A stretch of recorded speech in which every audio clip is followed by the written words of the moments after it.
Welcome to the Deep Dive, where we tear into the stories behind the institutions you thought you knew.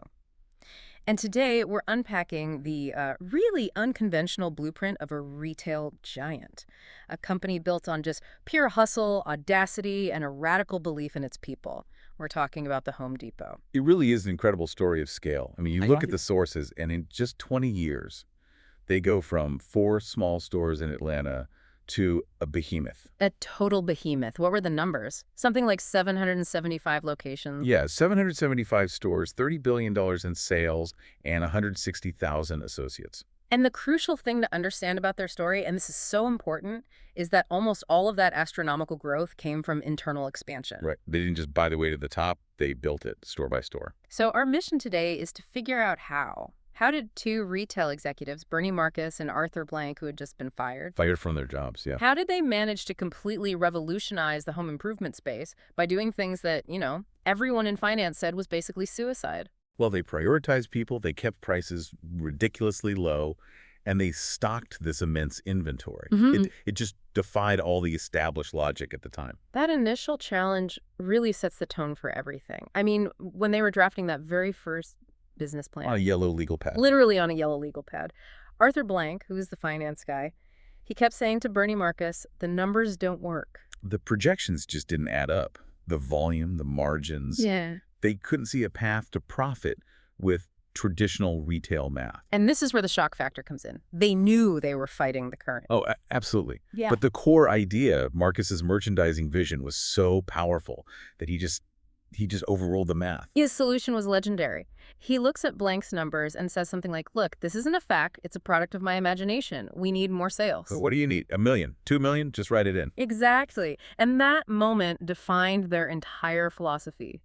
Audacious vision drives the finance, not the other way around. And that founding mindset, that hustle, it fueled a genuinely revolutionary retail concept.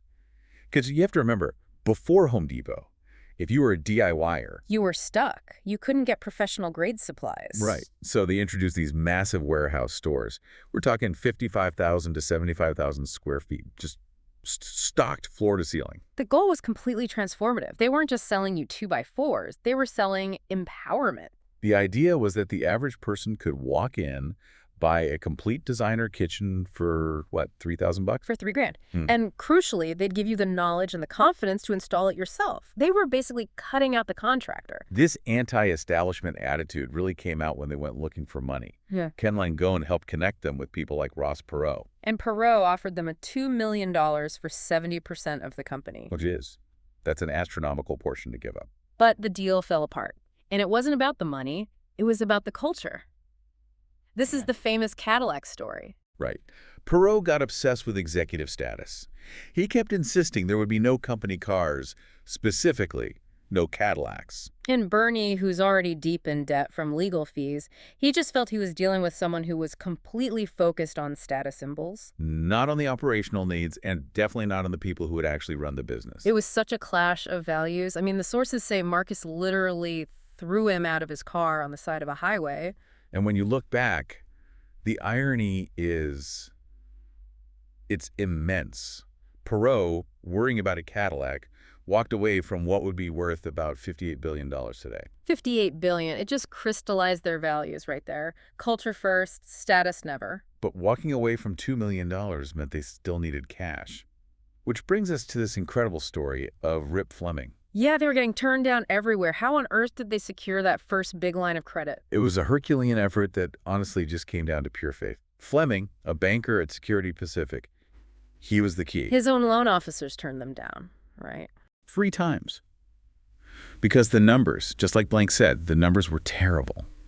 But Fleming was so convinced by the founder's character that he put his own career on the line. He threatened to resign if the deal wasn't approved. That's a huge gamble for a $3.5 million loan. But his boss, Richard Flamson, he did the calculus.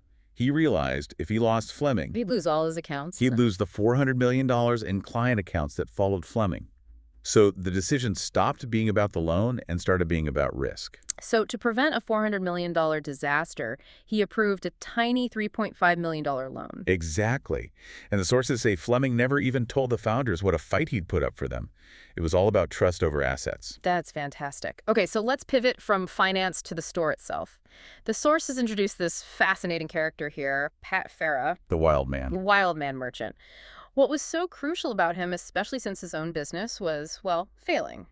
Farah was a chaotic genius. His first business, HomeCo, was audited, and it revealed his margins were only 12%, not the industry standard of 44%. And his solution for that? Get this. He was caught stacking empty paint cans floor to ceiling to give the illusion of having more inventory. Empty paint cans. Despite this disaster, Marcus and Blank saw his raw passion, his merchandising vision, and they hired him immediately as the third partner, while his old company was going bankrupt. They prioritized genius, even if it came with a little risk. A lot of risk. And Farah really defined the early store aesthetic with what they called the dirty store philosophy. Right. They intentionally rejected the look of a traditional retailer like Sears or True Value. But why would a store want to look messy? Because traditional retailers spend a fortune on presentation. Facing every product, pulling it to the front itself, perfectly lined up. It takes a ton of labor. A ton. Home Depot wanted their stores to look like busy, working warehouses. Sawdust on the floor, skid marks from forklifts, merchandise piled high. I read that managers trying to be helpful before the first opening actually scrubbed the floors clean. And the founders had to scramble to dirty up the store again, just to make it look authentic. It was a total rejection of expensive, pristine aesthetics. And that philosophy extended directly to the staff, with this core principle of the inverted pyramid. The inverted pyramid culture, yeah. Management's only job is to support the people closest to the customer, the hourly associates. They called them the spinal cord of the company. That empowerment idea is perfectly captured in that anecdote about the faucet. A golf buddy comes in, needs a new one. An easy $200 sale. But the associate shows him how to fix his old one for just $1.50. And the associate later said he knew he'd have been fired at any other company for turning down that high-margin sale. But Bernie guaranteed his protection. He explained that by showing the customer the cheap fix, they had just cultivated lifetime loyalty. That customer would spend far more than $200 over the long term. Okay, but wait, how did that actually balance out when they were trying for rapid growth? I mean, didn't focusing on a 155th instead of a $200 sale hurt the quarterly numbers? Well, Blank, the finance guy, he ultimately bought into the long-term culture. They focused on gross transaction volume, customer lifetime value, Yeah. not just margin per item. But that created a different problem. A huge one. Their people were, in their words, flying right into the sun. They were working themselves into the ground. The dedication was just intense. 70-hour weeks. Mm-hmm. Managers personally delivering paint they bought from a competitor because a customer needed it right now. Or that story about the manager who personally drove the right 40 light sets to 40 different customers after a shipping mistake. Just unbelievable stuff. The founders actually had to intervene. They set a new policy to decrease manager hours to a goal of 55 a week because the workforce was just damaging their own health. But we can't skip the conflict that came from this culture, specifically the 1996 class action lawsuit. Right. And Home Depot was vehemently opposed to settling. They truly believed they'd done nothing wrong. Their argument was that they hired the most knowledgeable people for the job, who just happened to be, predominantly male construction pros. It was incredibly personal for them. The sources recount Bernie Marcus pointing a steak knife at their lawyer, demanding he never say the words settlement. But they did settle. Reluctantly. They were facing a 50-50 chance with a jury and were worried about the newly appointed judge, Susan Ilston. They just felt she might be unpredictable. So what was the outcome of that settlement? What's fascinating is it included what's called injunctive relief.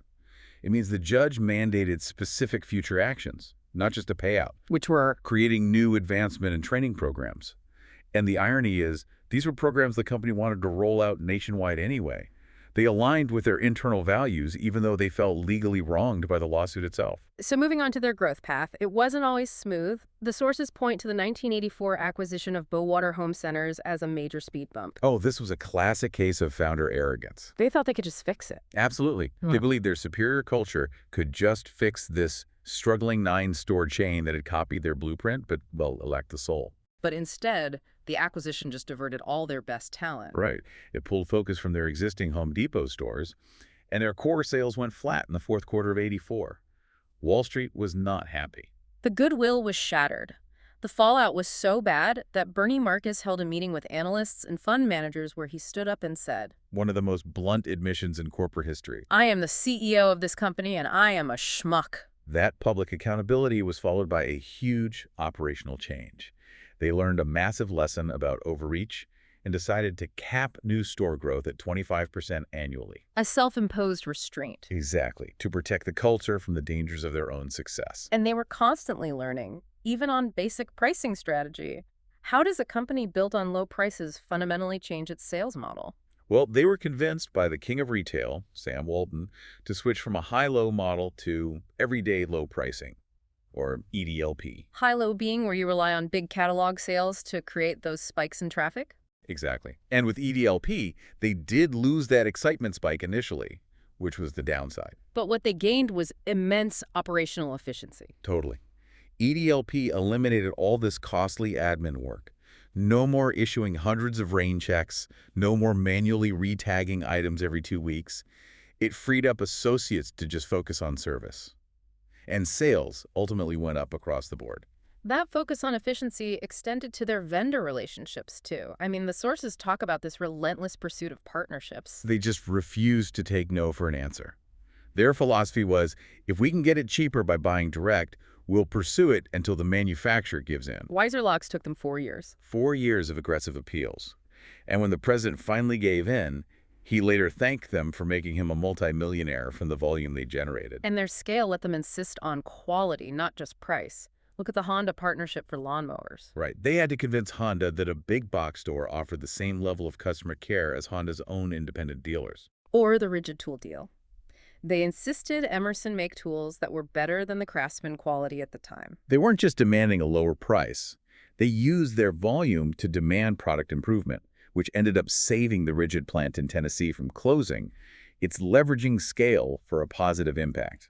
Let's talk about the culture shift, because the early days sound, well, absolutely wild. The gunslinger culture. Yeah. After hours, beer parties, pranks, managers racing cars. So why the immediate total ban on alcohol? The culture just became too volatile. They started having incidents of verbal abuse at company functions, all fueled by alcohol. The line was crossed when a young man actually shoved Bernie Marcus at a holiday party. And that was the trigger. That was the going dry moment. They banned alcohol completely at company functions to consciously transform their image from, in their words, drunken sailors to a quilt of families. Which they needed to do to attract older, more knowledgeable workers who wouldn't tolerate that early environment. And that commitment to community and family was never clearer than during Hurricane Andrew in 1992. The Cutler Ridge store in Florida. It was 3 days old. And it was 75% flattened. But their first reaction wasn't financial, it was humanitarian. The details are just incredible. Associates like Maria Perez showing up to clean the store despite having lost their own homes. And they immediately put up a 6,000 square foot tent. They were serving customers, providing supplies. They hired 2,000 new people in 6 weeks just to help the recovery. And that reinforced a profound lesson for them. Whatever you give to the community, you will get it back tenfold. And that purpose-driven work allowed the culture to prove incredibly exportable as they started looking to the future. They didn't just stay in the U.S. They targeted Chile first, right? Because it was the most developed DIY market in Latin America. And the success there just reinforced their confidence that the culture could travel. Their opening day in Chile was the biggest in company history. 25,000 people showed up. But their future growth also required specialization, especially after a few early missteps. Yeah, you're talking about the specialty concepts. They had failures, like Home Depot Crossroads, which was supposed to be quick and convenient but didn't work. So they realized they needed focused specialization. Right. That led to concepts like the XPO Design Center for large-scale kitchen and bath projects. And they also piloted Villagers Hardware in '99, a test run for smaller neighborhood hardware stores. They were always tinkering with the format. And it all comes back to the partnership. Bernie, the extroverted giant slayer, and Arthur, the reserved financial mind. The sources call them the oddest couple. They clashed a lot. But their shared, uncompromising values were the foundation.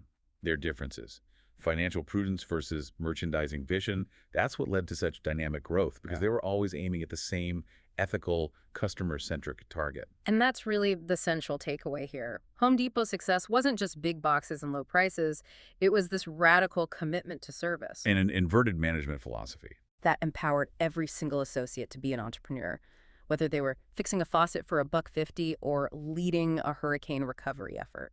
It's remarkable that even after 2 decades of massive success, the founders would still walk the stores and talk about, in their own words, how badly we run our business. That relentless dissatisfaction. That constant focus on improvement and that willingness to just listen.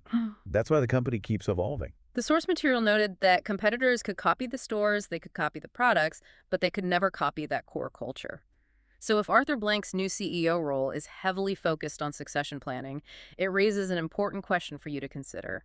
What specific values or personality traits are truly impossible to replace in an ethical, multi-billion-dollar enterprise that literally started with 2 fired guys and a yellow pad?